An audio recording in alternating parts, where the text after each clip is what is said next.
keep, but we don't wanna let go. We answer questions that we ask alone. I hear the words, but they're coming out an echo. So, would you give up the fight if you had no time to even surrender? Would you give up your rights and let your life slide away?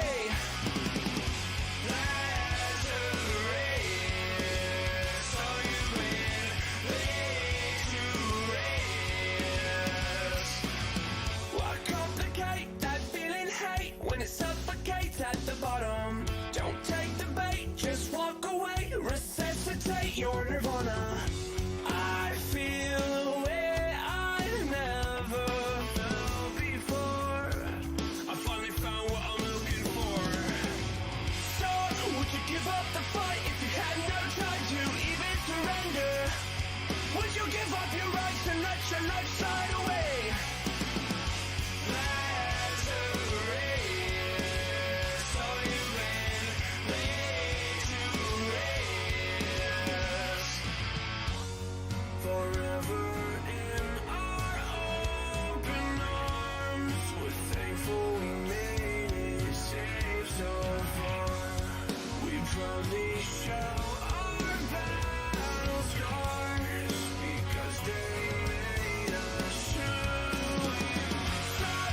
Give up the fight if you had no time to even surrender. Would you give up your rights and let your life slide away?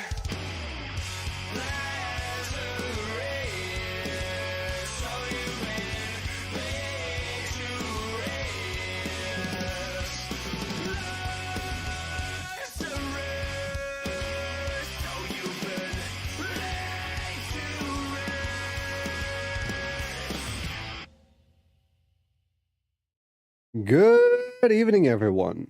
Welcome to the 81st episode of FNV. FNV is short for Friday Night VTubing, and this is a show where I, your host, Zarastro, interview various VTubers from all over the community. And tonight, our wonderful guest will be Deja Wukong. Deja, please say hi, introduce yourself, and tell our listeners something about yourself that they might not know. Hello. I'm Deja Wukong, and something interesting about me that I'm pretty sure a lot of people don't know is I used to be a flesh tuber or not cam streamer, face cam streamer. Not a cam streamer. Yeah, no, definitely not. What does that have some certain connotations? Probably more for other sites than were you YouTube. were you a cam person in another life? Yeah, that's it. Right. So what might this I'm just gonna jump into one of the questions that we already have. What made you become a VTuber? If you were a flesh tuber before, actually, first let me ask then, how long were you a face cam streamer for?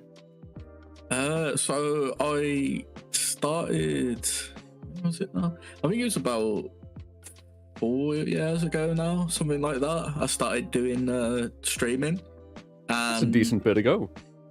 Yeah, last year, early last year, I was kind of quite inconsistent. And I kind of took a break from streaming and was kind of like, I was looking into alternatives because one of the kind of like issues I had with facecam streaming was just kind of like, even though it was me, it just, I don't know, I just felt a bit kind of like uncomfortable having my face out there. So I was kind of like looking into alternatives, and that's when I came across VTubing. How did you come across it? Did you fall down the hollow hole? No, I was just I was just like watching random videos on YouTube the one day, and I came across Iron Mouse. Okay. And, if it was last year, it was probably something to do with her subathon now. Yeah, I think it was. I'm not surprised. Her subathon went fucking wild, so yeah. Okay. So then, if you have any, tell me what's your lore. Okay, so are you familiar with Sun Wukong at all? Tiny bit, a very tiny bit. So my lore is kind of like a what if scenario, like an alternate universe kind of thing. So Right. in the story of Journey to the West, Wukong kind of like fights against heaven, loses, and then gets trapped under a mountain, and a priest basically, well, like a traveling monk saves him, and they go on the journey to the West basically. My lore is pretty much the same up until the point where like he gets trapped, but then it's like, well, what happens if the monk never showed up? So in my lore, basically, the monk never shows up. Eventually, I managed to break out, and then I'm ready to take over the world. And then I come across gaming and kind of like, oh, well, actually, no, this is pretty fun. Taking over the world can wait. It can wait. These games are busting. Exactly. That's wild. Just like, I'm gonna put this whole conquering the world. I'm gonna put that on pause. I'm gonna play some games. What are your favorite games to play then, to pass the time, to postpone world domination? Well, it's a love-hate relationship, but I gotta say League of Legends is one of them. Very little love, a lot of hate. Yeah, I've played it since like the very end of season 1. I think I got into it when there was like 2 months of season 1 left, and I've kind of played it on and off since then. What season is League on now? I think it's season 13, so it's like 13 years of being playing it. Jeez. Yeah. So I hate it, but at the same time, like, I gotta get my fix every now and then. Gotta play a couple of games. Yeah. you're on recovery, but sometimes there's relapse. Yeah, that's it. It's a struggle. It's a struggle that a lot of people deal with. I'm rooting for you. You can get away from it. I believe in you. I nearly did at one point. I must have got away. How'd you fall back? Some friends wanted to play a custom game. No. Oh no.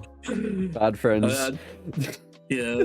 I think it'd been like 4 months I was clean, and then I just like, they're like, oh, we're gonna play some League customs. Do you want to jump in?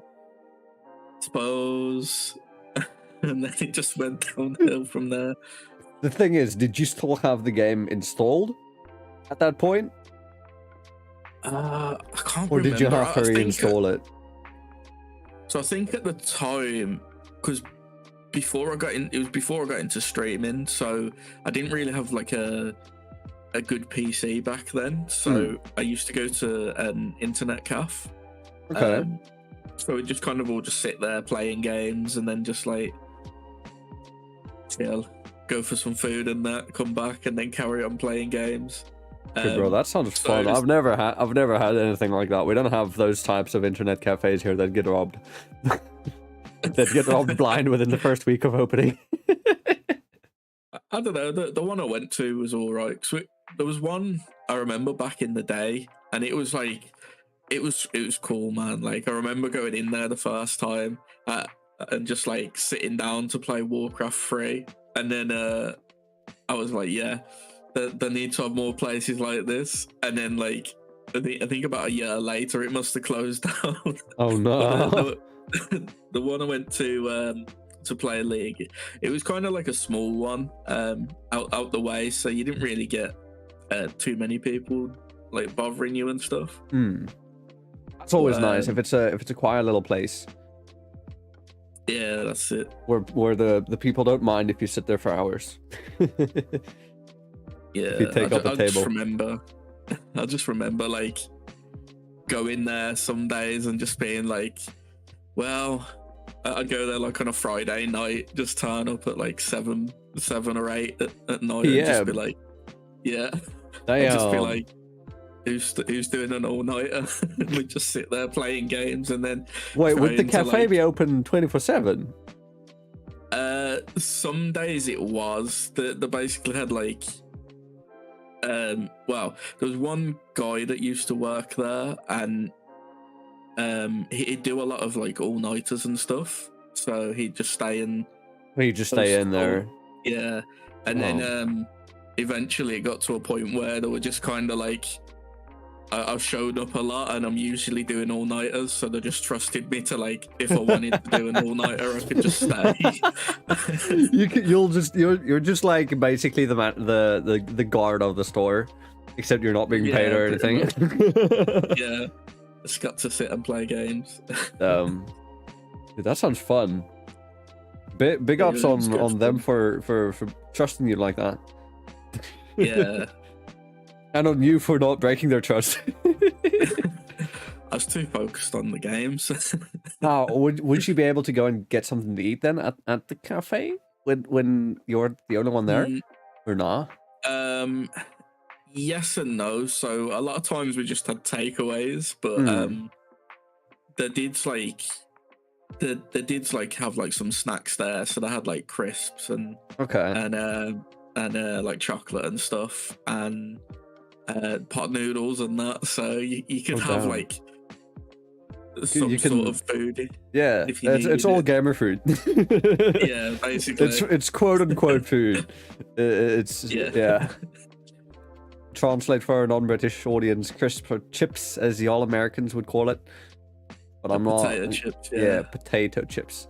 British spotted, but if you haven't spotted it already, I've got a very distinct accent.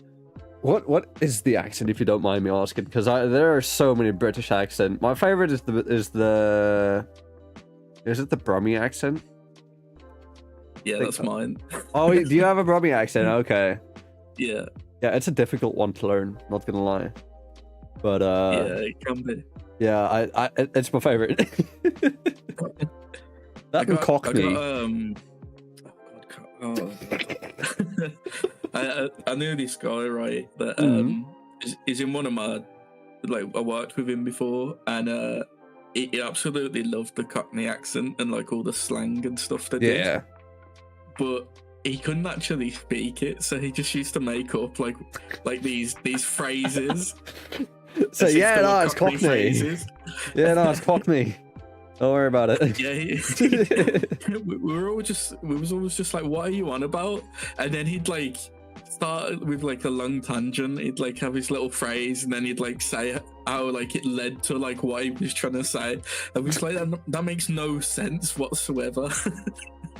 It's pretty good enough to be Cockney, because I mean, if we're honest, does it make sense?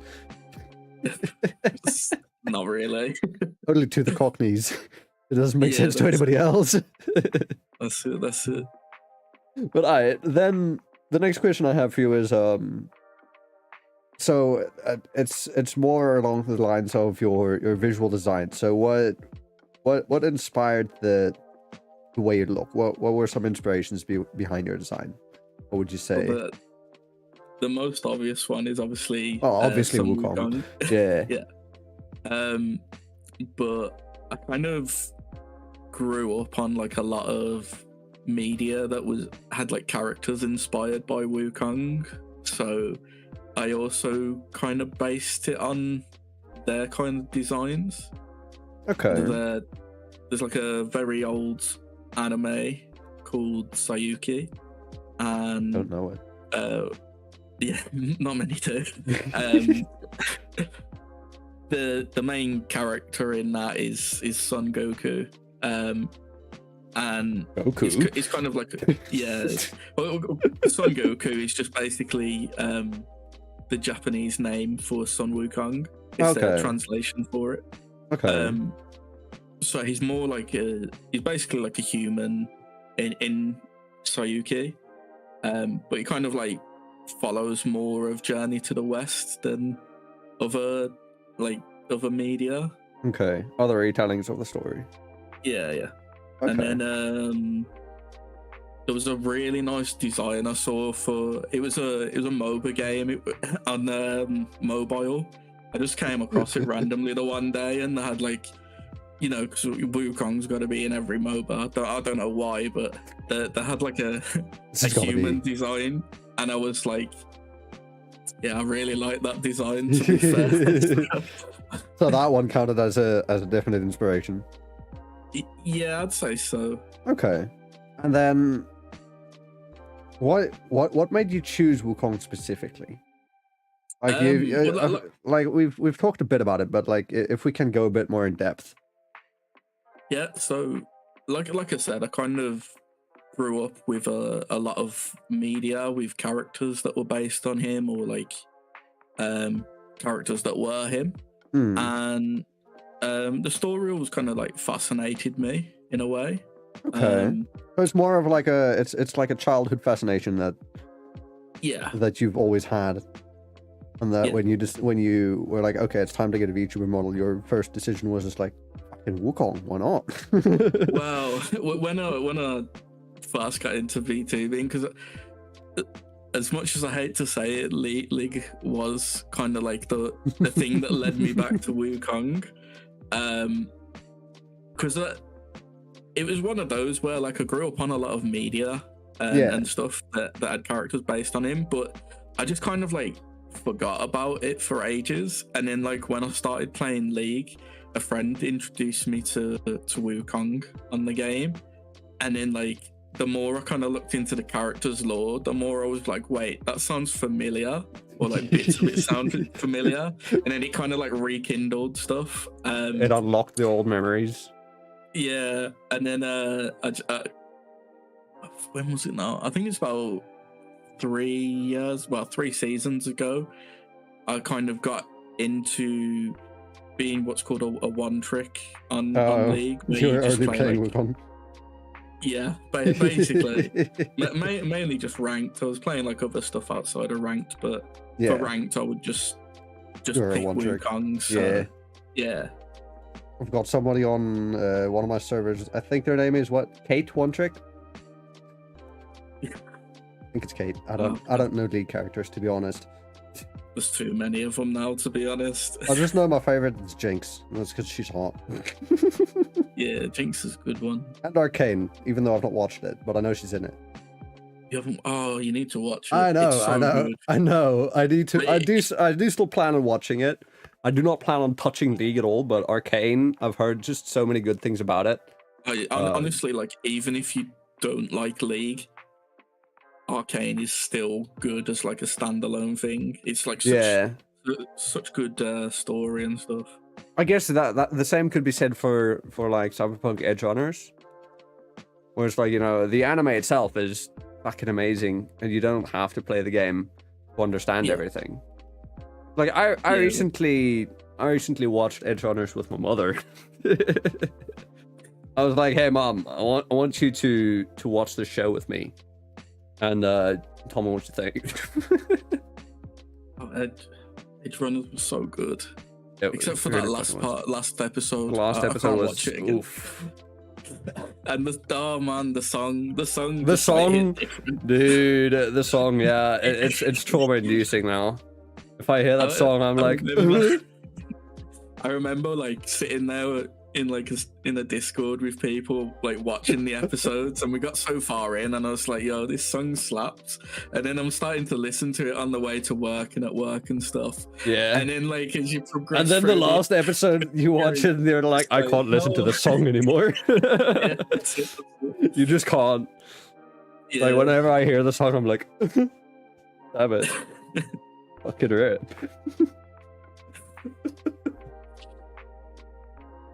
But okay, then what would you say, what about VTubing is something that fascinates or interests you the most?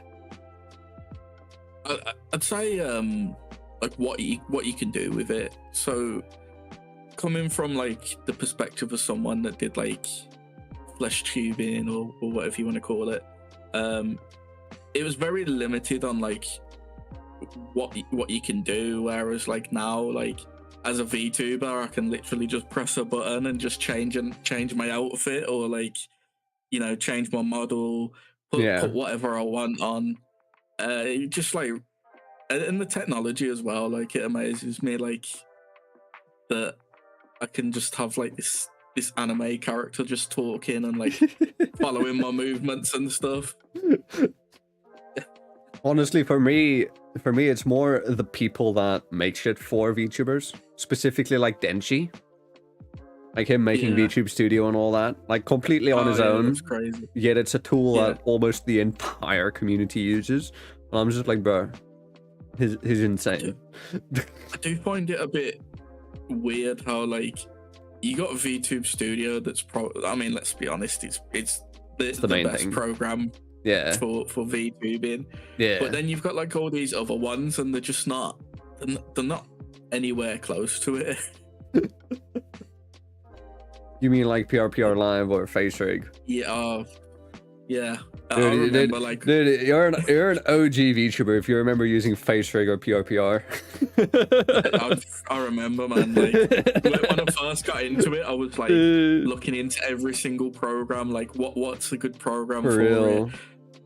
I tried Face Rig. I was like, okay, it's not too bad. Tried PRPR, and I was just like, I used Face Rig for like the tiniest bit.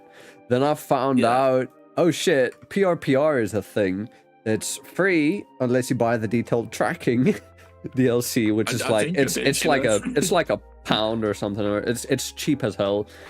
And like PRPR is so much less resource intensive than Face Rig, but then VTube Studio came out on Steam, and I was like, bro, I'm getting on that immediately.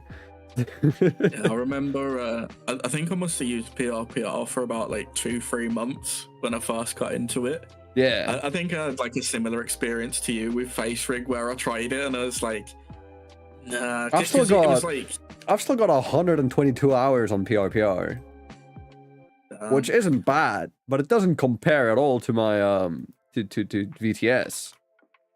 Yeah. VTS, I've got 1,140. I don't even know what mine is.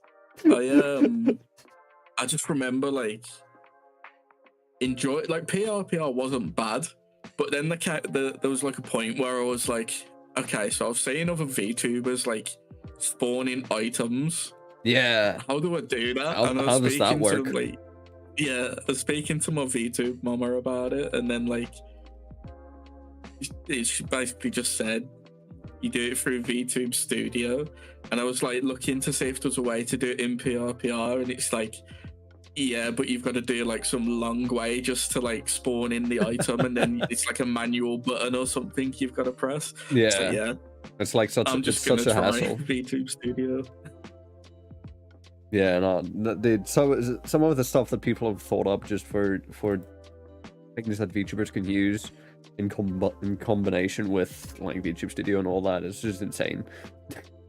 Yeah, definitely. What would you say is your favorite plugin in general? Not just for VTubing, just like your favorite plugin for OBS, Twitch, VTube Studio. Honestly, I'd probably have to say it's between two that I'm using right now. So yeah, the one is like more of a recent one, which is Spout 2, is it? Oh, you can download it in let me just find out what it's called. It's in like it's in VTube Studio. There's like an option to install it, Spout 2. So what it does is it makes my life so much easier when I'm streaming. Basically it automatically sets whatever background you're using in VTube Studio to be transparent, and you know, like the menu at the side where you've got all your options and stuff, it hides that, so you can have that open the entire time and it won't show anything on your OBS. Okay. It will just show your character. I've not heard of that. It's inside of VTube Studio. They've added it as like a what is this? like a built-in one. It's in the settings. Excuse me, you're gonna see me open up the settings right now. Well, honestly, like it makes it so much easier. It's under the camera settings, like down the bottom. On here. Yeah. Oh, I see. It's this. Okay. Yeah, you just basically click that, install it, and then instead of in OBS, instead of doing the Game VTube capture Studio, yeah, you just literally get like the browser source for Spout. Okay, and I guess that's also a bit more resource friendly if you're a bit more on a bit more limited system. Yeah, definitely. Okay. And then the second one is it's called Kbonk. Kbonk. Are you familiar with Tits, the throw everything system? Yeah, so I'm very familiar with Tits. Yeah, so it's like that, but firstly it's free. Secondly, it does 2D items, and honestly, it's so. I'm kind of a bit biased. I think it's a lot better than Tits is. Obviously, like 2D items are generally easier to get. You can draw them scuffedly. You can draw them, yeah. Basically. You can make very scuffed versions of shit that you want people to throw at you, or you can ask chat like, "Hey, what do you want to throw at me? I'll draw it real quick." Yeah, that's it. Just in pain. But it's got some really nice features. For like Twitch, for example, like say you get a raid from someone on Twitch. Yeah. It will actually throw that person's emotes at you. Oh shit.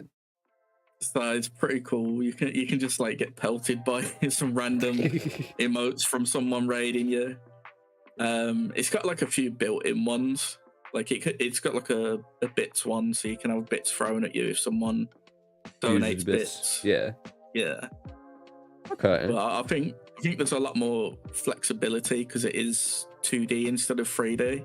Plus, it kind of, to me, it makes more sense having like a 2D model being hit by 2D items instead of 3D. Yeah, no, definitely.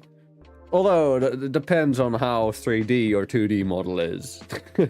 Yeah, that's it. Some people have next level 2D models that just look 3D.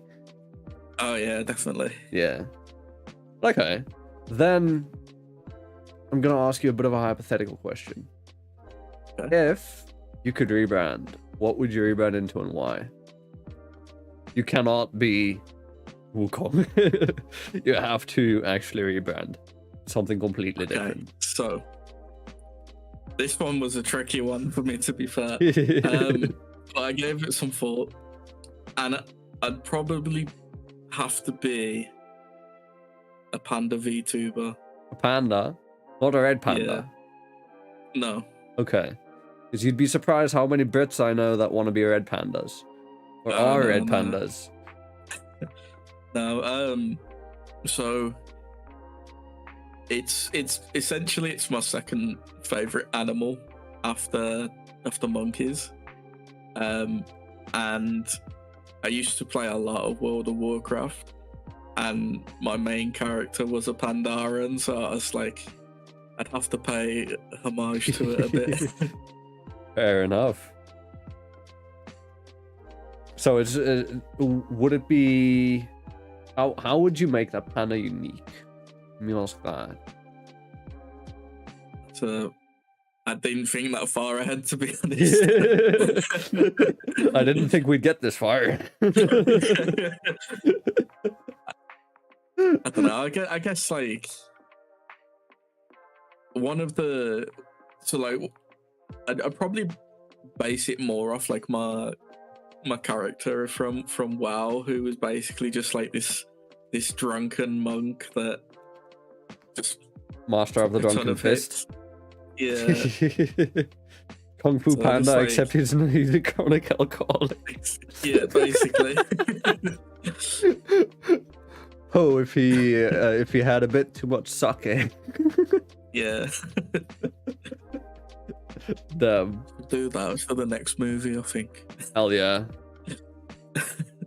He got into Master Shifu's secret stash. That's it. Or actually, no, he got into Master Uguay's secret stash. We all know Uguay's always been on something. It's just high on life. That's all it is. Nah, bro. Those ain't normal peaches. Those ain't normal peaches he be munching on. They're really good peaches. Yeah, really good. Addictive almost, huh? That's it. But okay, let me then ask you the next question. So, why did you start making content? What got you into streaming initially? Before you became a VTuber, when you were still a flesh tuber? Yeah, so it was kind of around the time that COVID started. So I'd been furloughed from work. So I don't know if you know what furlough is, but essentially I was being paid by work. No. No, it's basically like we was paid by work, but yeah, we didn't go to work, but we got like less pay basically. Oh, okay. It's like some scheme the government was doing. So I was like, what was I furloughed for now? I think it was close to a year I was furloughed for. I think if not longer. Yeah. So I just basically had like this year where I was just like sitting at home, being paid doing nothing. To like not go to do nothing. And I was like, dude, that sounds good. I want that. I want to be furloughed again. Honestly, it changed my whole perspective on like work and everything as well. So, but that's another story. But yeah, basically, I'd kind of always been interested in the concept of streaming. Okay. And when furlough happened, I was just kind of like, well, I'm just going to be sitting here playing games and watching movies and whatnot. So I might as well just give it a go. Yeah. And you know, because to me it was always like, I like the idea of just playing a game and just chatting to people about like random stuff, basically like how the day's doing and whatnot. So I just kind of like took the dive during the lockdown and ended up really enjoying it. Okay, so then what content do you usually do? What's your preferred things? Playing really badly at games. That's usually what I do. That on League. Yeah. How often do you stream League now? Tried to cut down, honestly. When I started, I was like, it was mainly when I was a flesh tuber. I was literally just a League streamer, and that's all I would stream. There came a point where I like tried other stuff, but I always just went back to League. I was like super competitive at the time and trying to like push in ranked, and then yeah, it was rough. But now I'm just, I don't know. I go through phases at the moment with League where like I don't really play it for ages, and then don't worry, I'm in that same kind of relationship with CS:GO. Yeah. Where it's like we were playing it solidly for the better part of 4 years, the better part of the last 4 years, I should say, and my whole squad, we managed to get all to global, and then somewhere last year they did this thing. They did like a rank reset, which was like the first of its kind, basically. Right? I don't think it was the first of its kind, but it was not something they often do. And they changed the MMR system, and they just completely broke everything. And we all took a break from it. And now, just in the week, they've gotten me to install the game again. The problem though, when you find like a game that you enjoy, even though it has its problems, you still got that itch to play it from time to time. But, honestly, I've been watching it a lot more than playing it, because like there's always tourneys going on right now. Literally right now, my favorite team is playing and losing. Like, I've got the I Google avoid alert that set with up. I've got the Google alert set up. They're telling me that Astralis has lost the first round, the first game against Mouse. They are currently in the second map. It is 20-22 in favor of Mouse in overtime, second overtime. So I'm like, it's not looking good for Astralis. I think they're going home. Unlucky indeed. I don't know. I try to avoid the competitive scene, like with League. But if they ever pick Wukong, I Then take you'll some watch. time to see Then you're them there. struggle and do nothing and realize that. See how other people play Wukong. Yeah, basically. Is he a But, difficult legend to play? Would you say? Yes and no. I'd say he's easy to play, but he doesn't really have a lot of, because they reworked his kit about 3 years ago now. Okay. So it's similar to what it was, but he's lost a lot of like power in his kit, like damage and stuff. But they gave him like this really toxic thing that everyone, including the Wukong mains, is just like, why have you given him this? It's basically so his ultimate in the game has always been like, he basically like spins on the spot. You can move while you're spinning, and he's just like hitting things with his staff, and you like knock up enemies and deal damage. It just turns into a Beyblade. Basically. or as we call him, the spinning meatball. Spinning meatball. Yeah. They decided with his rework to give him, when he uses his ult, you can recast it after a couple of seconds. So you can, like, you've essentially got a double knockup, and knockups are the strongest form of crowd control in the game because they aren't affected by stuff that reduces crowd control duration. It's like the only crowd control that's not affected. So if you're playing like a pre-made 5-man team where it's, you know, you're on comms with everyone, you know what you're doing. It's essentially pro play. He's insanely strong because, you know, if I say, I'm going to go in and ult, then everyone else on the team is going to follow. Yeah. But if I'm just playing like ranked by myself with a bunch of randoms, I can ping that I'm going to go in, but that doesn't mean they're going to follow me. Yeah, and they don't necessarily know, oh, okay, he's going to use his ult now. Yeah. Although, isn't there somewhere on the HUD where you can see when somebody's ult is ready? Yes, but I'm like an average player. Expecting much from people. Don't expect too much from you, and don't expect too much from your teammates either. Exactly. That's just how it goes. I'll do what I can, but that's it. I'll do what I can. I can't promise it's much. Yeah. Okay. Then, what would you say do you do when you're not streaming? What do you do in your time off? So, I still game and stuff, obviously, but I spend most of my time just watching YouTube or like watching Netflix. But I've also recently got into Dungeons and Dragons. I say recently. I got into it. Like I've done a few like one-shot stuff in the past, like one session games and stuff. Yeah. But I recently got into it, and like I found it's pretty cool. It's like a server where there's like a bunch of DMs, and they essentially just run like one-shot missions, but you keep the same character, so your character kind of like levels up through playing these missions. Yeah.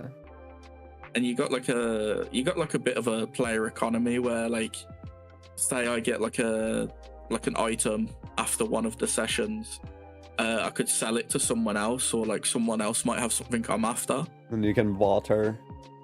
Yeah. Okay. Oh, I like that. That's cool. Fun. Yeah. Okay, then something that might be a bit more difficult. What would you say is your biggest weakness when it comes to VTubing? So that's something that you're currently still struggling with. I'm gonna kind of expand it a bit, and it's generally something more aimed towards streaming. Okay.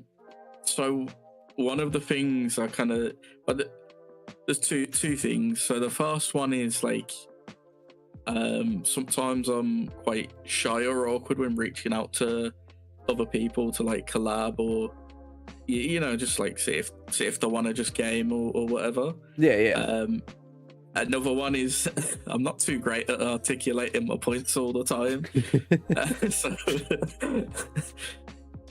can like for some interesting sentences, and then I'll just go back and I'm like, wait, what did I even say then?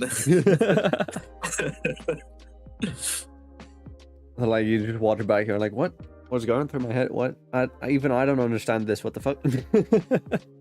To be fair, there was a third one, but that was more aimed at like, when I was a flesh tuber, where basically, I honest to God, I don't know why, but when I was like trying to concentrate in certain games, and like I'm going back and watch my clips, and it always makes me laugh. So if I was ever trying to focus on trying to do something in a game while I was streaming, I just started pulling these weird faces. And then I'm like, I'd go back and watch it. And like, what is that face? I've seen that. Thankfully. I've seen that. Some people have weird faces they pull when they're focusing. Yeah, but thankfully, as a VTuber, it doesn't come across that often. So not entirely. I can cover it up a bit. It comes across a little bit, but it's not too bad. Yeah. Depends on whether you told your rigger, hey, do this face. Make me be able to do this face. Yeah, that's it. 2.0 model, it's got to have it. Just every weird expression I pull. Yeah. Yeah, just be like, okay, so here are a couple selfies, right? Or here are a couple old clips. I want the model to be able to do these faces. It's something like that or whatever. Yeah. It's like all of the weird faces. Send my VTube mama loads of like selfies and screenshots. Just be like, this face, I need this. This is your reference for the next expression. You're like, who is this? You're like, it's no one.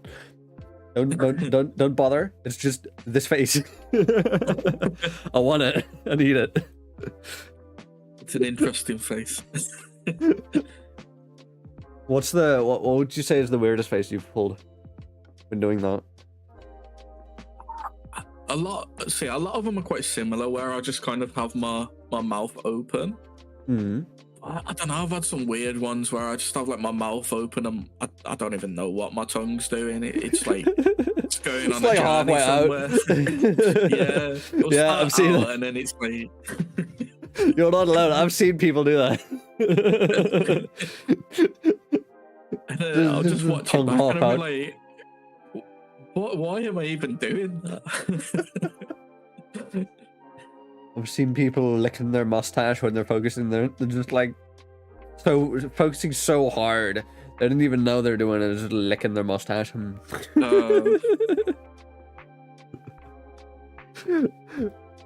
Yeah, personally, I think with me when I focus, my mouth just stays open. Yeah, that's how it comes across from my VTuber, thankfully. So it's not. Yeah. It's not too bad. Yeah, with my model, it's just that the whole time. Yeah, it's not too bad then. It looks more like I'm shocked, at least. Yeah, that's it. But okay, just gotta open your eyes a bit when you do it, and it will pay off. Just like that. Yeah. Yeah, my model, my tracking has this weird thing where I don't get what causes it. I've tried fixing it. But with my eyebrows, right? My right eyebrow is a lot more sensitive than the other one. I like unironically do the rock face, you know, the AO. Yeah. Because I just lift my eyebrow the tiniest bit and it jumps to the max. I don't know if you can see that. You might be able to turn it down in the settings. I've You just tried. have to- It's something to do with the input. I don't know what breaks it, but something's broken, and it bothers me, but not that much because at least now I've learned I can very easily do. Ayo. I can do the face very easily, and I'm like, I love it because I do it a lot. Then I'll just be like, huh? What did you just say? Talking to me? Give them a bombastic side eye. Criminal offensive side eye. But okay, let me ask you then the next question. So, what would you say keeps you going and keeps you motivated when it comes to streaming and making content? What keeps you fighting burnout? Because you've been doing it for a while now. You've been doing it for, did you say 4 years by now? But you've been it's streaming in coming up total. to 4 years. Yeah, It's yeah. on and off 4 years, but yeah. So for me, the main things that keep me going is I'd probably say my community and the kind of like friends I've made along the way. Because you know, like for me, I feel like I kind of want to stream because you know people want to come watch me. I don't know why they want to come watch me suffer in video games. I'll take it, but it's just nice having people drop in, ask you how your day's doing, watch you play a game really badly, and sometimes give you money because I don't know. I guess they might feel bad or something. I might feel bad. They're like, here, take some alms. Yeah. You need this more than I do, clearly. Here, maybe Might these be able to buy $5 some- can buy some skill. Jeez. But obviously, like friends as well. Like I've Yeah, made some like really good friends along the way, and yeah, it's always fun just like seeing them, chatting to them, being able to hang playing out. games on stream or off stream with them. Yeah, Just chilling. And then obviously like I've got certain goals I'm aiming for, and so there's like two bits of advice I kind of try to live my life by now. okay. But the one is just kind of like, can't even remember what it's from. I'm pretty sure it's from like a sitcom or something, but it's just basically you miss 100% of shots you don't take. So essentially, like if I don't stream and like want to like aim, like if I don't aim for like what I want to aim for and I just give up, then I'm never gonna like succeed in it. Yeah, Whereas if I like continue and keep putting in 100%, then you know can reach it. I can reach it, and worst case scenario I can say, well, at least I tried. yeah. But that can also that whole mindset can also lead to burnout if you're not careful. I've definitely had burnout in the past. So I try to like, because there was a time where I was just like streaming every day, like Monday to Sunday, just Damn. every day. Daily grind. And yeah, it wasn't too bad when it was like happening during furlough and lockdown and whatnot, but since I've kind of like been working again, Yeah, it's not a doable thing. Yeah, definitely not. At least not at the moment where I'm working, but I definitely like appreciate breaks more now, even if it's just like I don't know, like Weekend I off. stream Monday and Wednesday and Friday, and then have like the Thursday and the Tuesday off. Yeah. No, I follow that routine myself, just mainly Monday, Wednesdays, Fridays.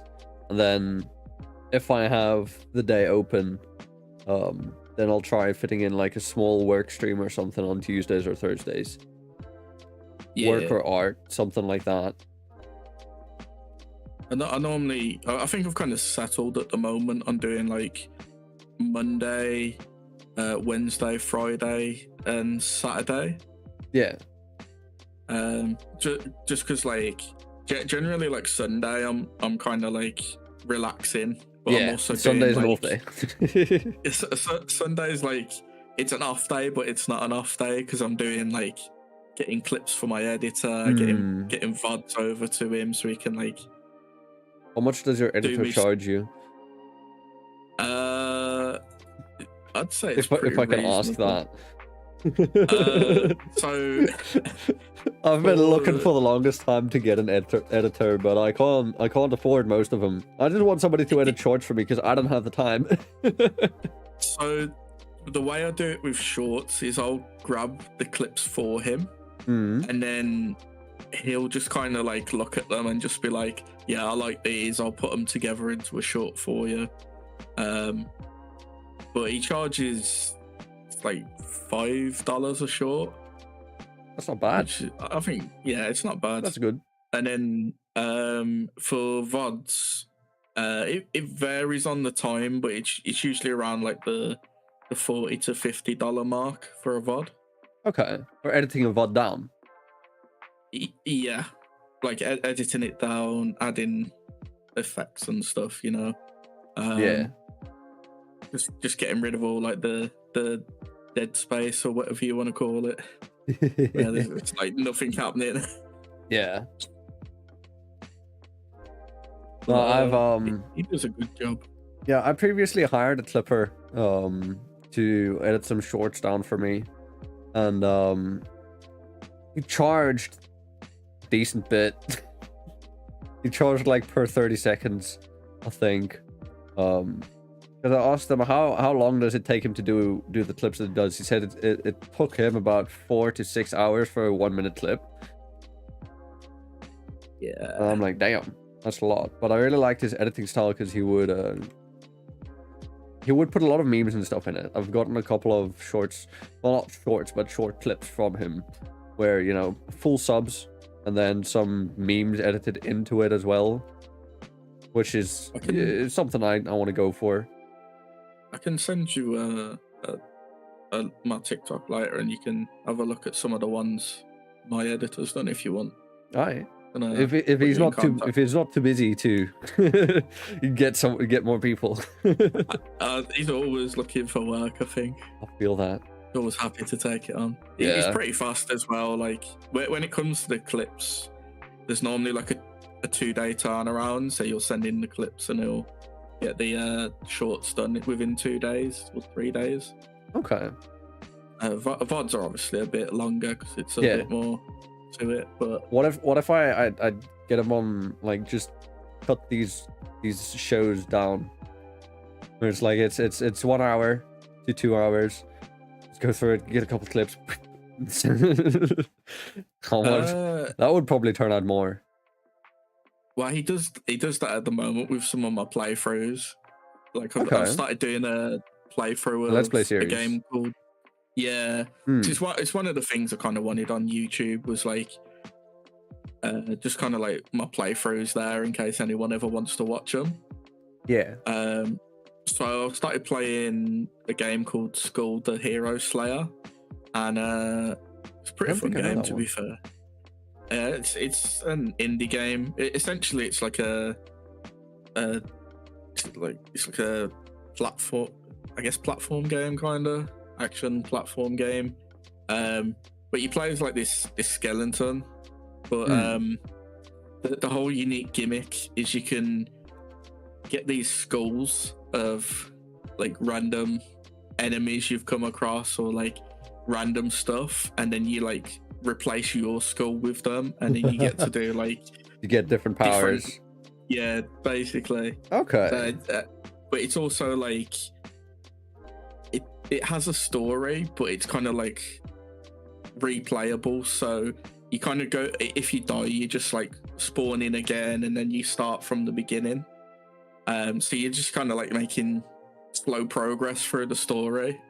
Well, it depends how good you are at those types of games, but I'm not the best slow progress. So it takes a bit. Yeah.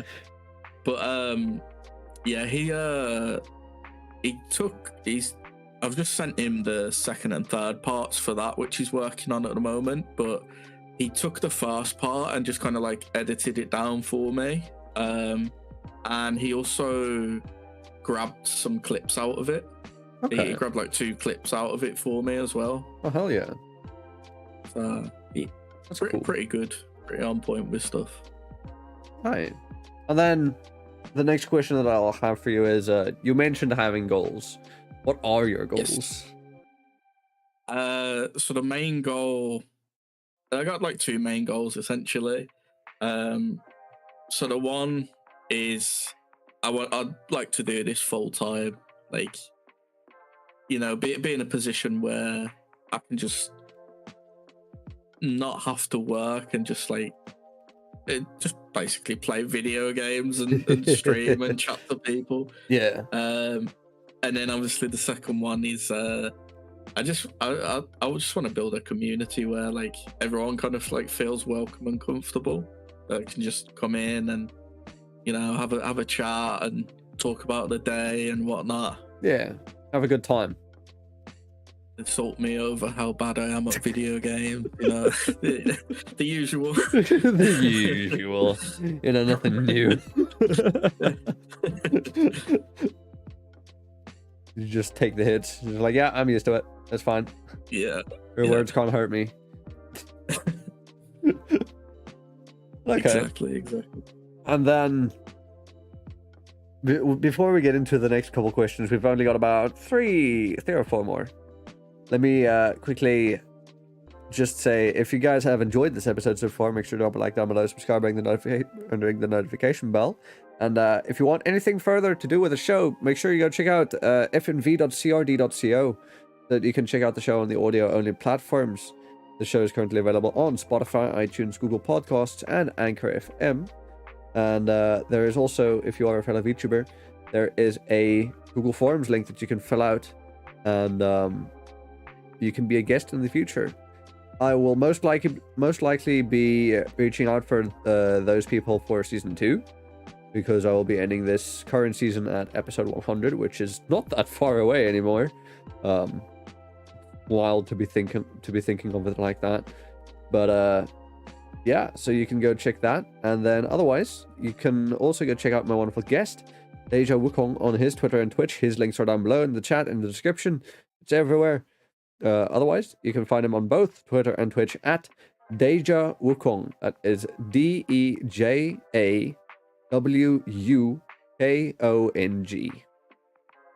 That's almost a tongue twister trying to spell that out. DejaWukong. Say that 3 times fast. But okay, then the next question I have is I'm assuming those goals that you had, they were set before you became a VTuber. Yes. Okay, so how has becoming a VTuber made it easier to attain those? For one, I feel like more confident when I'm streaming. So I'm kind of like, it's weird because like as like a face cam streamer, obviously that's me. Yeah. But it always felt like weird. There was always I've had this discussion before on multiple episodes by now. The model acts as a barrier and allows you to be more yourself. Yeah, in a way, it's kind of like a bit of security as well. Yeah. I mean, don't get me wrong. There's probably clips. You can probably find clips out there of me face cam streaming. They're probably somewhere, but it's like, I don't know. Like it always felt a bit on the weird side, just having your face out there. Yeah. And then VTubing just kind of made it a lot more relaxed. Like I can just, you know, put my feet up, relax. I don't have to look too presentable. You can be streaming in Like your PJs or whatever. Exactly. Like me, literally right now. Best way. Yeah. I mean, it's it was a made it cold more day. I relaxed. had a good fucking warm shower. I wasn't gonna go back into normal clothes. Nah, PJ time. That's it. Especially like, because a lot of my streams are done like after work, so I just want to get into something a bit more comfortable and just like chill. Not like put on some like clothes and try and look presentable. Yeah. Your model's already got clothes on. It's fine. So I got a onesie. Okay, I like that. I like that onesie. That's cute. You know, the funny thing is, Yeah. I actually own a onesie that looks extremely similar to this, but I didn't give it as a reference to my VTube mama. I just said like I wanted a monkey onesie. I sent her like a completely different one, and then she did this, and I was like, bro, not onesie. You're like, how did you get a look into my closet?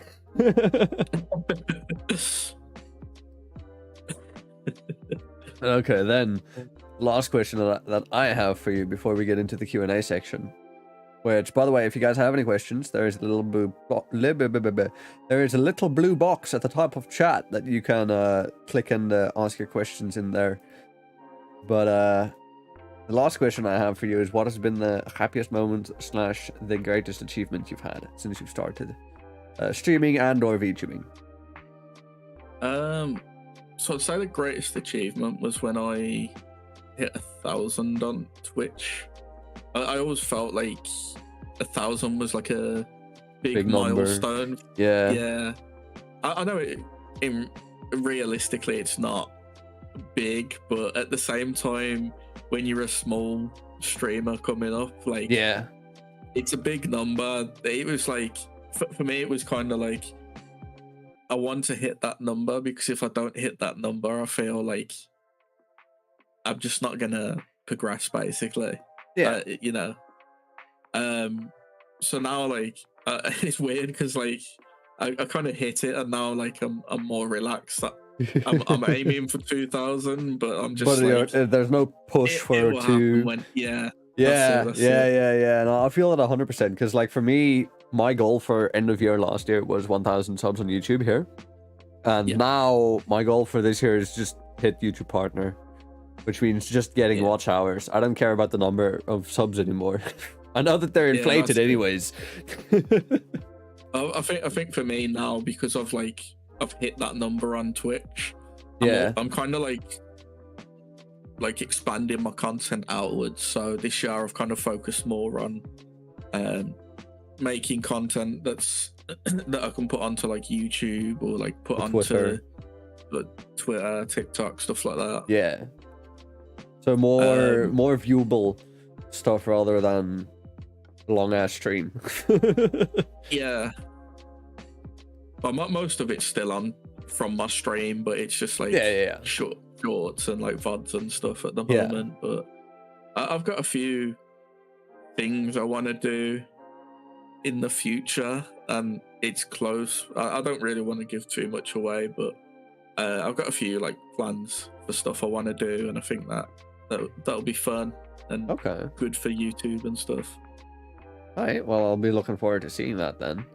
Is there a timeline you can give on it, or is it still in the planning phase? It's still kind of in the planning phase, but it's like I'm aiming for like to have it set up for this, like the end of this year, like before the end of this year, probably like around there. I'm hoping like by August, but I'll have to see how it goes. Well, I wish you luck with that. Then, thank you. Now we shall get into the Q&A section, which means we don't have that much left, but there are a couple questions. So the first question I have is from one of my mods and good friends, preferably just Simon, who asked, wood. Which is short for, how much wood could a woodchuck chuck if a woodchuck could chuck wood? 24. Wrong number. 42. You just swapped the numbers around. Look, if you ask a computer what the meaning of life is, it says 42. So No, that's just because the Hitchhiker's Guide to the Galaxy said that. that too. But no, It's either 24, do you want 42. to? Do you want to know 69. the proper answer? Sure, why not? Alright. Proper answer is a woodchuck would chuck as much wood as a woodchuck could chuck if a woodchuck could chuck wood. It's not actually a Saying that number, 5 it's more times. abstract. I see. Alright. Then we've got 2 questions from Count Julius. The first question being, what is your favorite dish ever if money was no objection? So, yeah. I think the question doesn't need simplification. Okay, so this brings me back. Remember my first experience ever having it? So it's got to be takoyaki. It's like, oh, I remember the first time I had it. I was at like a anime convention, and there was like a food stall there that was just selling takoyaki, and Ooh. I think they had rice buns and stuff as well. But I must have brought some takoyaki, and like, oh, it tasted so good. I went back on the same day. I must have had about 6 or 7 servings of it. I was just like, oh, it's so good. I've never had But, takoyaki, but I have had the Lay's takoyaki and teriyaki. Actually, wait, which one was it? They had 2 flavors. One was the takoyaki. Yeah. Teriyaki chicken flavor, Yeah. chips or crisps, and there was they currently have a takoyaki chicken, which I don't know how that works. No, sorry, it's a yakitori, not takoyaki. Yeah, no, I've never had anything to do with takoyaki. It's yakitori that I was thinking of. That's completely different. And even then, it's just flavored crisps. It's not the real thing. Honestly, like, I'm so glad, because like the area I kind of live in, it's kind of the last few years we've seen like more kind of like takeaways and places that deliver open up that do like other food other than like typical stuff you'd expect in Dude, Britain. I So wish. we got like Japanese, Mexican, stuff like that now. So I wish. there's like a little Japanese place that they do sushi, and they do takoyaki as well, and Yeah, I always have it every so often. Yeah, there are a bunch of Asian restaurants here, but they're all just either sushi or noodles, basically. Yeah, And then it's most of them are specifically like Chinese cuisine. oh yeah. So it's like you get your chow mein, you get, yeah, I can only think of chow mein right now. But I know there's not a ramen shop Yeah, where it's specifically like where it's ramen and udon and those things. It's more the other bigger dishes where it's like it's chow mein or stir fry or just sushi or whatever, and it's just like the selection is so limited, and it's always the same selection no matter where you go. Yeah. So there's not like any uniqueness to the different places, maybe just the different chefs, they make stuff differently, but otherwise you're still ordering the same thing. It just might be done a bit different. Similar here as well. Like we up until recently, like we just kind of had like, you had your Indian takeaways, which is just your curries and stuff. Yeah, we have a lot of that as well. We had Chinese, but the thing with Chinese is it's always Cantonese food, which I don't mind, but a lot of Cantonese food is just like really sweet food. That's true. A lot of the stuff is quite sweet. And then chip shops, which I think it's just a British thing, to be honest, with chip shops. What do you mean, fish and I- chips? Yeah. No, we have that here too. And again, we okay. we were British for quite a while. Probably so comes from that. No, we get fish and chips every now and then. I want to say almost like once every month, maybe once every second month. Yeah. Well, we get it Can't go wrong. semi with it. regularly. Yeah, no, I agree. Just a good old, what is it? Is it hake? I think we get some. Normally cod over here, I think. No, I don't think we get cod usually. I think it's hake. Yeah, we usually get hake with just some chips, and then that's it. That's your dinner. Yeah. But normally over here, it's like, I think they just use cod because it's quite a common fish. Yeah, that's fair. Hake is pretty common here. Yeah. I think you can get hake at some places, but it's normally cod. Yeah. Yeah, see, we would just go to the place and then just get some of this. I'm sending you an image. That's the wrong button. Copy image. Just a hake and chips, deep fried hake with a big plate of chips and all that, and that's your dinner. But it's good. Yeah, It's good. Oh, it is. It's simple but good. And then you get your, I don't know if you got it. You got your curry sauce as well. Your chip shop curry sauce. Oh. Yeah, we don't usually go for the curry sauces because my father can't handle spice like at all, and it's almost like he's allergic to it. Like if he touches just the tiniest bit of spice, he just immediately starts sweating, and it's like he can't eat that food. So we don't take spicy food that much. Oh yeah, no, I don't mind it. I enjoy good spice, but I have limits. Yeah, If you give me that Tom Yum 2 times spicy, I don't know if you've had that. You've probably seen it. Is that the noodles? Yes. The red. So I did how long ago was it now? A couple of months back, I did like a subathon. Yeah. And one of the goals was to eat those noodles. Yeah. But I got them off Amazon, but Amazon only did packs of 5, right? Dude, so I had 5 packs. You are literally describing what happened to me. I had to do that as well for one of my, I think it was like a birthday stream or something 2 years ago, 2 or 3 years ago by now. And I said, you know what, if we get here or whatever, like if we do this thing, I will eat a pack of 2 times spicy noodles, and back then they didn't sell them in single packets in the stores. Yeah. So I had to buy a 5-pack.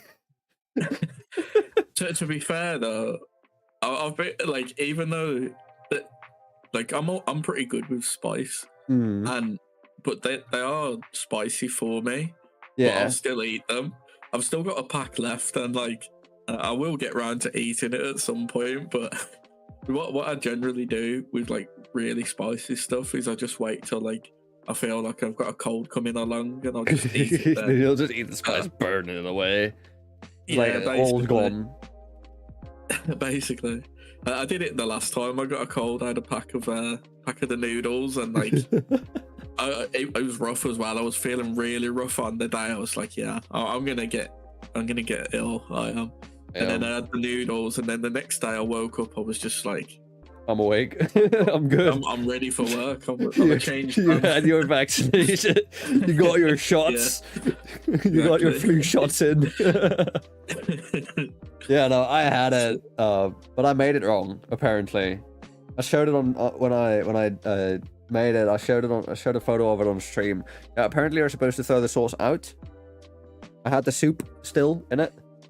Yeah, you're meant to. You keep a bit of it because you kind of like essentially fry the noodles after, but you put like a bit of sauce with a bit of water in it. Yeah, see, I didn't know that. I made it like your normal 2-minute noodles, your cup noodles. Like you just put water in, you put the spices, and you just let it simmer and sit there for a bit, and then that's it. And that's how I ate it. I had the sauce I had that whole spice sachet was in the sauce God. for the whole duration. It was horrible. I think I did that beat with like it was either the second or third pack I had. I just forgot to do like the removing it and just like frying the noodles, so I just had it as it was. And yeah, the heat was a lot worse. It's horrible. It's horrible. I still have one of those packs left, by the way. And as I mentioned, it was yeah, but it was like 2 years ago. They're still probably good to eat, to be fair. Probably. I don't know. I wouldn't take the chances because last time I had noodles that were a bit old, it fucked my stomach up royally, and I was sat with fucking Jippo guts for a week. I think regardless of whether you can or can't, they're gonna fuck your stomach up. Dude, that is too fucking true. Honestly, like next time, I've said before, like next time I take those, I'm gonna open the spice sachet and I'm literally just gonna take the tiniest bit of that hot sauce, and the rest I put away. Like I put it into a little plastic jar or something, and it's just it goes into the fridge. That's it. It's never to be used. Could try dropping like a bit of soy sauce or something in there to dilute it a bit.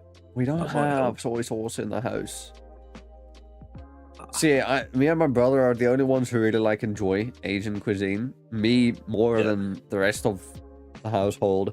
So like we never get them at home. Like if I want to go eat some chow mein or something, I have to go on my own. I have to go out to Simply Asia or something, or at least drag my brother along. I'm just like, okay, but like we have to go out. We have to go out to the restaurant and then get it there and eat it there. So I'm like, it's a hassle and it costs a lot. Yeah, yeah, it always does. Because like that shit's not expensive. That shit's not cheap. Nah. You gotta say that the sweet and sour pork chow mein that I had was fucking amazing. Oh. You love me some sweet and sour pork. Yeah, that shit's good. Yeah. But okay, then the next question that we have is, what would you do if Elmo was in your house hunting you and trying to eat your soul? That is a wild question. So, luckily, I've got an emergency pack of cookies. Okay. So I'll place them down in the form of a pentagram to summon the Cookie Monster. In the form of a pentagram to summon the Cookie Monster. I'm sure Elmo was summoned through some kind of pentagram as well, but what would you use for his? It's not cookies.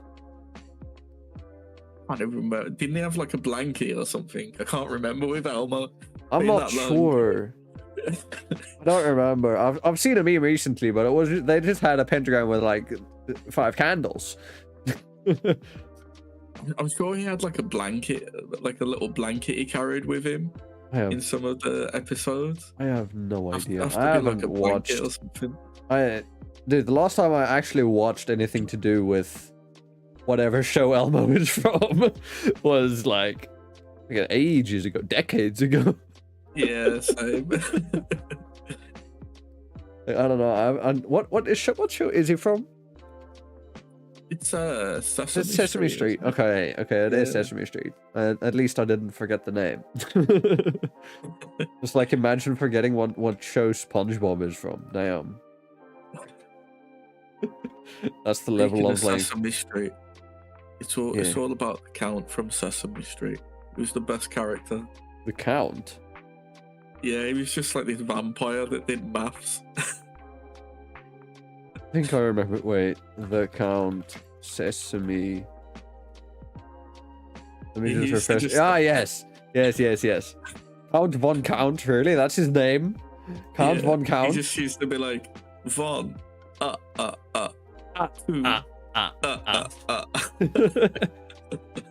right, he would count because it's a count. Nice. And his name is Count. Oof. That. How did they even think of that? How did we watch it? I've got no idea. Nowadays, kids be sitting on their tablets with TikTok again and scrolling through all the I don't even know what the fuck kids look at these days. Shit's wild.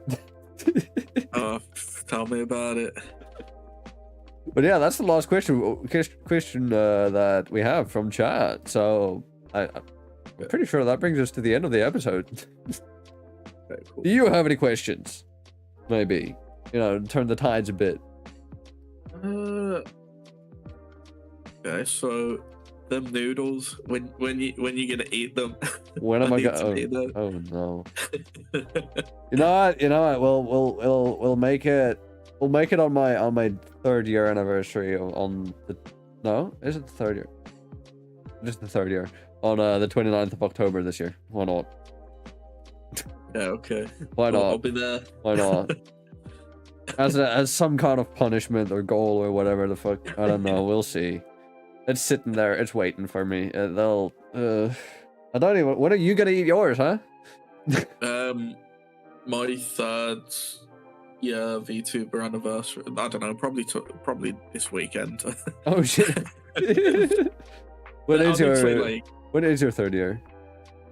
Well, I've got my first VTuber anniversary this month. Yeah, I think it's the 25th. Okay. So still a while away. Technically, it's my 4th year streaming, but yeah. I kind of just started fresh with the whole anniversary thing and just do it based off when I with VTubing, yeah. Oh, that's fair. Okay. So wait, you said you were gonna eat yours on your 3rd year anniversary. You're gonna let it sit there for another 2 years. Just like me. Have it sat. That spice aging nicely. Yeah. No. If those okay, wait. Important question. That spice. It has a best before date. Does it get worse when it's past the best before date? When it's expired? Do you think it gets like more spicy? Possibly. Oh no.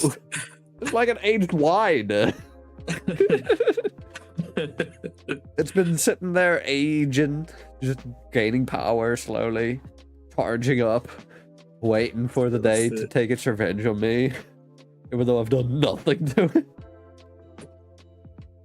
I don't know. I think when I have mine, I'm probably gonna do like a proper meal out of it instead of just having the noodles. Yeah. Because the last 4 times I've ate them, I've just literally cooked the noodles. Just had them with the noodles and whatever the fuck's inside the packet. Yeah, I feel that. I'll do some like veggies and some chicken or something with it next time.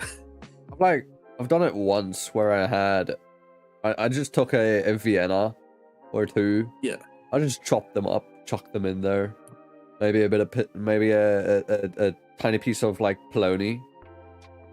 Like slice that up, chuck it in there. Because I'm broke and don't know how to cook. I think I chucked egg in it once. It's some like Friday, not Friday. That would work. Friday. That would work, yeah. Yeah, I think so. I think it was Friday. I can't remember. It tasted. Chuck a raw egg into it, and then you add some boil water or something, or just, boil the egg in the noodles. Cook it in there.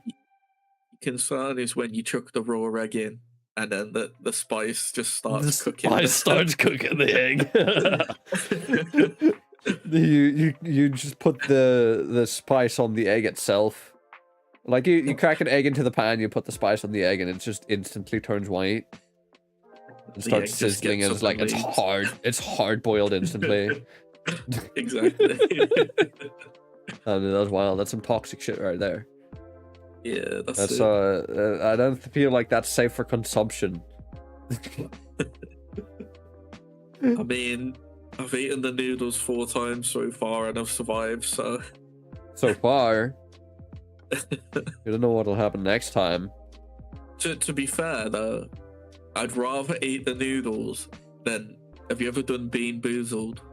Oh yeah, yeah. I've done it many God. times.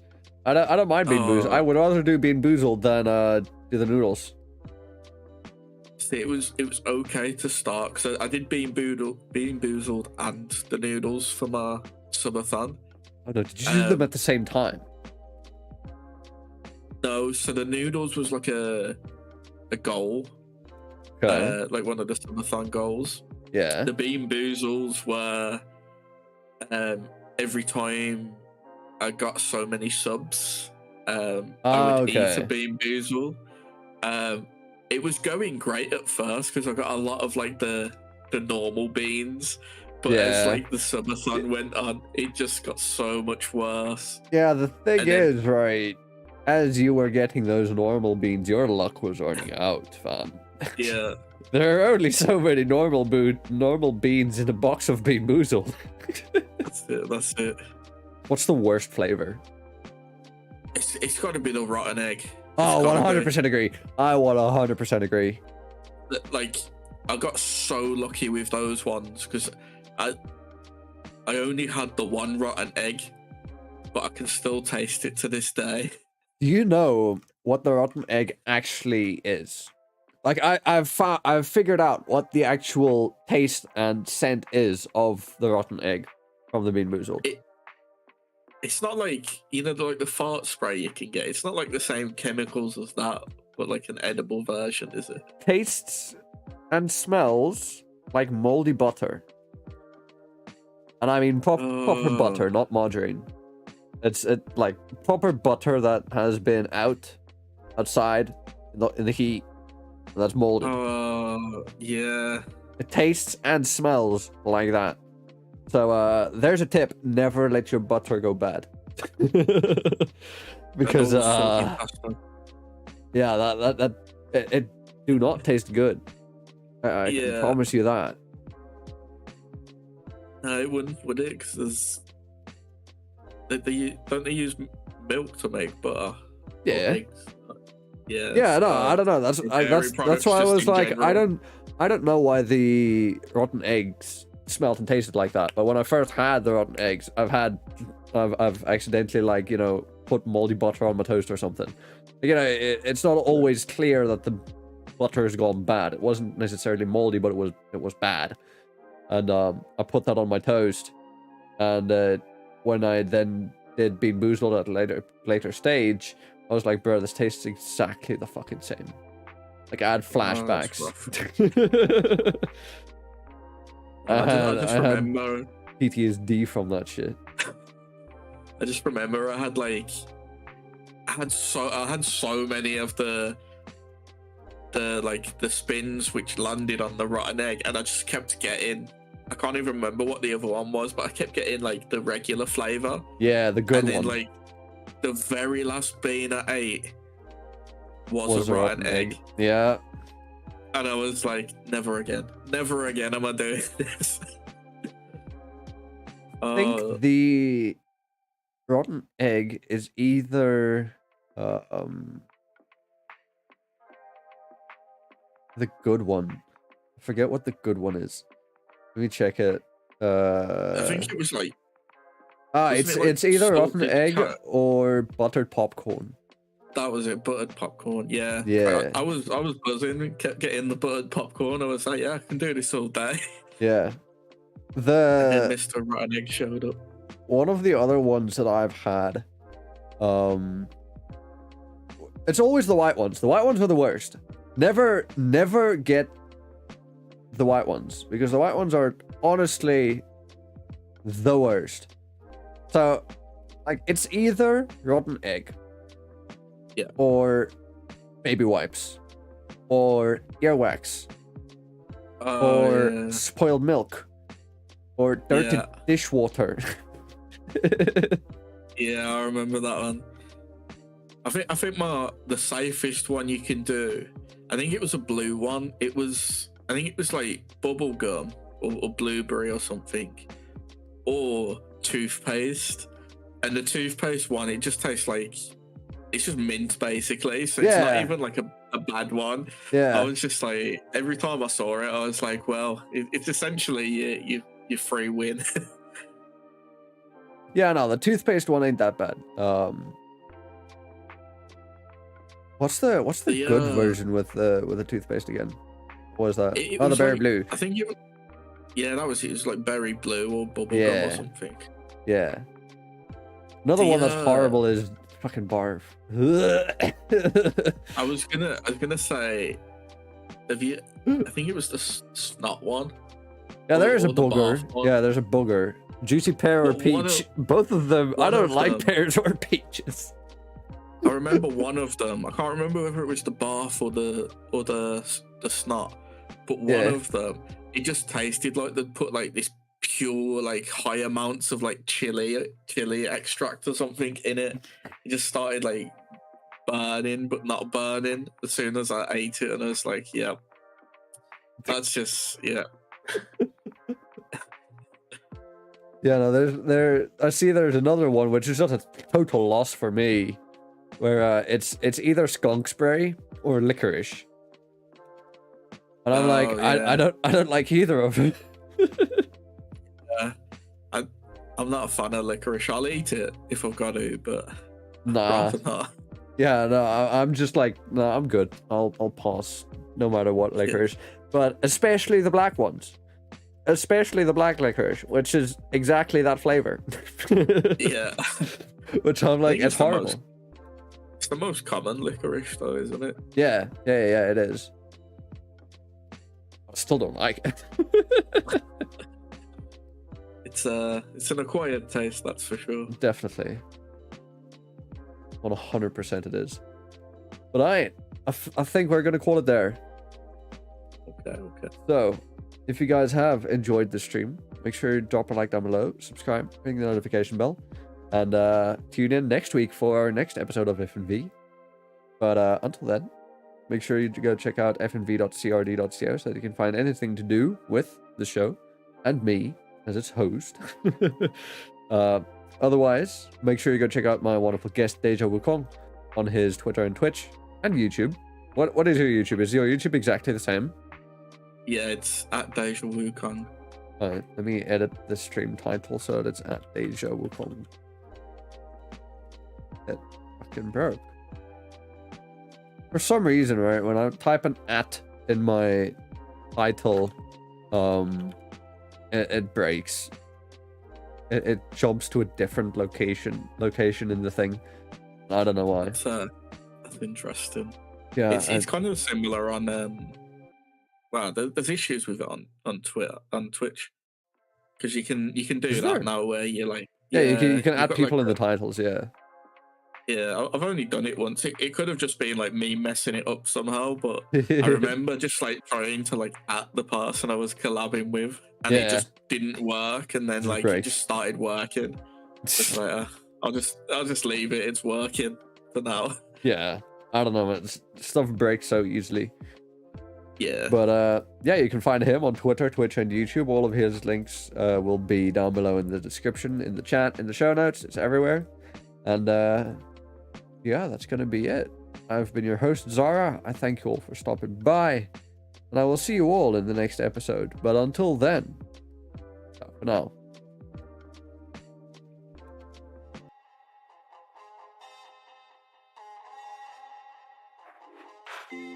Sun goes down, our spirits free.